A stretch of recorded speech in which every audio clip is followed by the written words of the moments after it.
ശ്രീലളിതാ സഹസ്രനാമസ്തോത്ര പഠനം 54 ഭാഗം. അമേ നാരായണ. നാമം 761. സുഭഗ.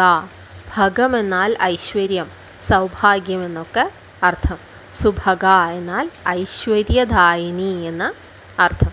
നമ്മുടെ ഉള്ളിൽ തിങ്ങി നിറയുന്നതേ നമുക്ക് മറ്റൊരാൾക്ക് പങ്കുവയ്ക്കാനായിട്ട് സാധിക്കുള്ളൂ.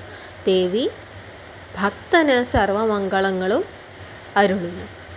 ദേവി ഐശ്വര്യങ്ങളുടെ അല്ലെങ്കിൽ സൗഭാഗ്യത്തിൻ്റെ ഒരു സംഭരണി തന്നെയാകുന്നു. എല്ലാ ഐശ്വര്യങ്ങളുടെയും നാഥയായ ലക്ഷ്മി ദേവി തന്നെയാകുന്നു ശ്രീ ലളിതാംബിക എന്നർത്ഥത്തിലാണ് ദേവിയെ സുഭഗ എന്ന് വിളിക്കുന്നത്. ഭാഗ്യത്തിൻ്റെ കേന്ദ്രമായവൻ എന്നർത്ഥത്തിലാണ് ഭഗവാൻ എന്ന വാക്ക് വരുന്നത്. ഭാഗ്യത്തിൻ്റെ സംഭരണിയായ സ്ത്രീരൂപമാണ് ഭഗവതി. 762 നാമം ത്രയംബക. അംബകം എന്നാൽ കണ്ണുകൾ, നേത്രങ്ങൾ. ദേവി പരമശിവനെ പോലെ തന്നെ ത്രിനേത്രയാണ്. ഇതിനാലാണ് ദേവിയെ ത്രയംബക എന്ന് വിളിക്കുന്നത്. 763 നാമം ത്രിഗുണാത്മിക. ത്രിഗുണങ്ങൾ, സത്വ രജോ തമോ ഗുണങ്ങൾ ചേർന്ന ദേവി ലളിതാംബിക. ഈ സത്വ രജോ തമോ ഗുണങ്ങളും ബ്രഹ്മത്തിന് നൽകുന്നത് ദേവി ലളിതാംബികയാകുന്നു. ഈ സത്വ രജോ തമോ ഗുണങ്ങൾ ചേരുമ്പോഴാണ് നിർഗുണ ബ്രഹ്മമായി നിൽക്കുന്നത് സഗുണ ബ്രഹ്മമായി മാറുന്നത്. ദേവി സത്വഗുണത്തിൽ പാർവതിയായും രജോ ഗുണത്തിൽ ദുർഗയായും തമോ ഗുണത്തിൽ കാളിയായും വർത്തിക്കുന്നു എന്നാണ് സങ്കല്പം. 764 നാമം സ്വർഗ അപവർഗത. സ്വർഗവും അപവർഗവും തരുന്നവൾ. അപ്പോൾ എന്താ ഈ സ്വർഗവും അപവർഗവും തമ്മിലുള്ള വ്യത്യാസം? അപവർഗം എന്നാൽ മോക്ഷം എന്ന ഒരു തലമാണ്. ആ മോക്ഷം ലഭിച്ചു കഴിഞ്ഞാൽ പിന്നീടൊരു ജന്മമില്ല ഈ ഭൂമി. ആ ഈശ്വര പദത്തിൽ ലയിക്കുന്ന അവസ്ഥയാണ് മോക്ഷം. എന്നാൽ സ്വർഗം നമുക്ക് ലഭിക്കുന്നത് നമ്മുടെ നല്ല കർമ്മങ്ങളുടെ ഫലമായിട്ടാണ്. സത്കർമ്മങ്ങൾ ചെയ്യുന്നതിലൂടെ നാം സ്വർഗത്തിലെത്തുന്നു.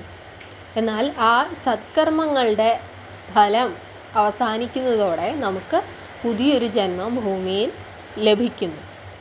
എന്നാൽ മോക്ഷം എന്ന് പറയുന്നത്, മോക്ഷം സിദ്ധിച്ചു കഴിഞ്ഞാൽ പിന്നീടൊരു ജന്മമില്ല. ഈ ഭൂമിയിൽ വന്ന് ഇവിടുത്തെ കലാപരിപാടികളിലൊക്കെ ഇൻവെസ്റ്റ് ചെയ്യാനായിട്ട് പിന്നെ ഒരു ജന്മം നമുക്ക് ഇല്ല. അപ്പോൾ ആ മോക്ഷവും അതുപോലെ തന്നെ സ്വർഗവും നൽകുന്നത് ആരാണ്? ദേവി ലളിതാംബികയാണ്. അപ്പോൾ നമുക്ക് വേണ്ടത് സ്വർഗമാണോ അതോ മോക്ഷം തന്നെയാണോ എന്നുള്ളത് തീരുമാനിക്കേണ്ടത് നമ്മളാണ്. കേവലം സ്വർഗലബ്ധിക്ക് വേണ്ടി ആവരുത് നമ്മൾ ചെയ്യുന്ന സത്കർമ്മങ്ങളും. ഒരു നിസ്വാർത്ഥമായ കർമ്മങ്ങളാണ് നമ്മളെ മോക്ഷത്തിലേക്ക് നയിക്കുന്നത്. 765 നാമം ശുദ്ധ. ഏറ്റവും പരിപാവനമായ ഹൃദയത്തിനും ശരീരത്തിനും ഉടമ. ആ ദേവിയുടെ നാമം തന്നെ പുണ്യമുള്ളതാകുന്നു. യാതൊരുവിധ കലർപ്പും ഒരു വിധത്തിലുള്ള മാലിന്യവും തട്ടാത്തവൾ എന്ന അർത്ഥത്തിലാണ് ദേവിയെ ശുദ്ധ എന്ന് വിളിക്കുന്നത്. 766 നാമം ജപാപുഷ്പ നിഭ ആകൃതി. ജപാപുഷ്പം എന്നാൽ ചെമ്പരത്തിപ്പൂ. ആ ചെമ്പരത്തിപ്പൂവിൻ്റെ ആകൃതി, നിറത്തോട് കൂടിയവൾ. ചെമ്പരത്തിപ്പൂവിൻ്റെ അരുണവർണ്ണം. ദേവി അരുണവർണ്ണയാണ് എന്ന് നാം ലളിതാ സഹസ്രനാമ പഠനം ആരംഭിച്ച സമയത്തെ പറഞ്ഞിട്ടുണ്ട്. അപ്പോൾ ആ ചെമ്പരത്തിപ്പൂവിൻ്റെ തിളങ്ങുന്ന ചുവന്ന നിറത്തോടു കൂടിയ ദേവി ലളിതാംബിക. 767 നാമം ഓജോവതി. ഓജസ്സോട് കൂടിയവൾ. എന്താ ഈ ഓജസ്?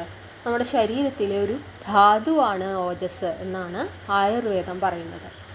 ശരീരത്തിൽ ഭക്ഷണത്തിൽ നിന്ന് ഭക്ഷണം വിഘടിച്ച് നമുക്ക് കിട്ടുന്ന എനർജി, അതിൻ്റെ ഒരു ഫോമാണ് ഓജസ്. ഏറ്റവും സുപ്രീമായിട്ടുള്ള ഫോമാണ് ഓജസ് എന്ന് പറയുന്നത്. നാം ഭക്ഷണം കഴിക്കുമ്പോൾ അത് ദഹിച്ച് നമ്മുടെ രക്തമാകുന്നു. മാംസമാകുന്നു, മജ്ജയാകുന്നു. ഇതൊക്കെ കഴിഞ്ഞ് ഹൃദയത്തിൽ ചെന്ന് ചേരുന്ന ആ എനർജിയെയാണ് ഓജസ് എന്ന് പറയുന്നത്. നമ്മുടെ ശാരീരികമായി ഓജസ് ഊർജ്ജസ്വലതയായി, മാനസിക തലത്തിൽ അത് ഒരു സുപ്പീരിയർ കോൺഷ്യസ്നെസ് ആയിട്ട് നല്ല ബോധമായും അത് പ്രവർത്തിക്കുന്നു എന്ന് പറയുന്നു. അപ്പോൾ ദേവി ഓജോവതിയാണ്, വളരെയധികം ഓജസ്സുറ്റവളാണ്. ദേവീ ഭജനത്തിലൂടെ ഭക്തന് നല്ല ഓജസ് ഉണ്ടാകുന്നു. യോഗയും ഇപ്പോൾ തന്ത്രവിധിയിലാണെങ്കിൽ യോഗ വളരെ പ്രധാനമാണ്. യോഗയിലൂടെയും ലളിതാ സഹസ്രനാമ പാരായണത്തിലൂടെയും നാം ഓജസ്സുള്ളവരായി മാറുന്നു. അത് ശരിക്കും അനുഭവിച്ചറിയേണ്ടത് തന്നെയാണ്. 768 നാമം ദ്യുതിധര. ഓജസ്സുറ്റത് എന്ന് പറയുമ്പോൾ തന്നെ ശോഭയുള്ള, പ്രഭയുള്ള ഒരു വ്യക്തി എന്ന് അർത്ഥം വന്നു കഴിഞ്ഞു. ദ്യുതിധര, ദ്യുതി എന്നാൽ പ്രകാശം, പ്രകാശപൂരിതമായ ശോഭയുള്ള ശരീരത്തോടും മനസ്സോടും കൂടിയ ദേവി ലളിതാംബിക. ദേവി ശോഭയെ, ആ പ്രകാശത്തെ ധരിച്ചിരിക്കുകയാണ്. ആ പ്രഭാവലയം ദേവിക്ക് ചുറ്റും എല്ലായ്പ്പോഴും ഉണ്ട്. ചില വ്യക്തികൾക്ക് നമ്മളൊരു ഓറ എന്ന് പറയും അല്ലേ, അവർ വരുമ്പോൾ തന്നെ യെസ്, അവരുടെ ആ വ്യക്തിപ്രഭാവം അത്രത്തോളം ഉണ്ട്. അപ്പോൾ ദേവിയുടെ പ്രഭ എത്രത്തോളമായിരിക്കും എന്നാലോചിച്ച് നോക്കൂ. സൂര്യന് പോലും പ്രഭ നൽകുന്ന ആ ദേവിയുടെ ദ്യുതി എത്രത്തോളം ഉണ്ടായിരിക്കും. ഇനി പ്രകാശത്തിന് ജ്ഞാനം എന്നൊരർത്ഥം നൽകിക്കഴിഞ്ഞാൽ ജ്ഞാനധാരിയായ, ജ്ഞാനത്തിൻ്റെ ആ വിളനിലമായ ദേവി ലളിതാംബിക. 769 യജ്ഞരൂപ. യജ്ഞരൂപൻ, യാഗേശ്വരൻ എന്നൊക്കെ അറിയപ്പെടുന്നത് ഭഗവാൻ വിഷ്ണുവാണ്. വിഷ്ണുവിൻ്റെ ഒരു സ്വയംഭൂവായ അവതാരം തന്നെയാണ് യജ്ഞം എന്ന് പറയുന്നത്. അഗ്നിയും യജ്ഞവുമായി ബന്ധപ്പെട്ടിരിക്കുന്നു. അപ്പോൾ വിഷ്ണുവും അഗ്നിയും മറ്റാരുമല്ല, ശ്രീ ലളിതാംബിക തന്നെയാണ്.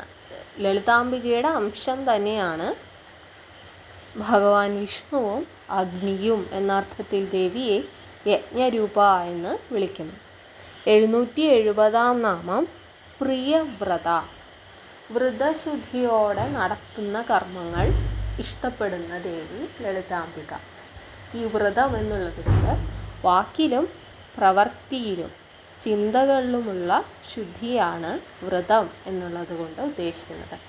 അത് ഒരു പ്രത്യേക ആഗ്രഹ സഫലീകരണത്തിന് മാത്രമല്ല, പൊതുവേ നമ്മുടെ നിത്യജീവിതത്തിൽ പാലിക്കേണ്ട ഒരു ശുദ്ധിയാകുന്നു. അപ്രകാരം നല്ല പ്രവൃത്തി ഏറ്റവും നല്ല മനസ്സോടെ ചെയ്യുന്നവരിൽ പ്രിയമുള്ള ദേവി ലളിതാംബിക.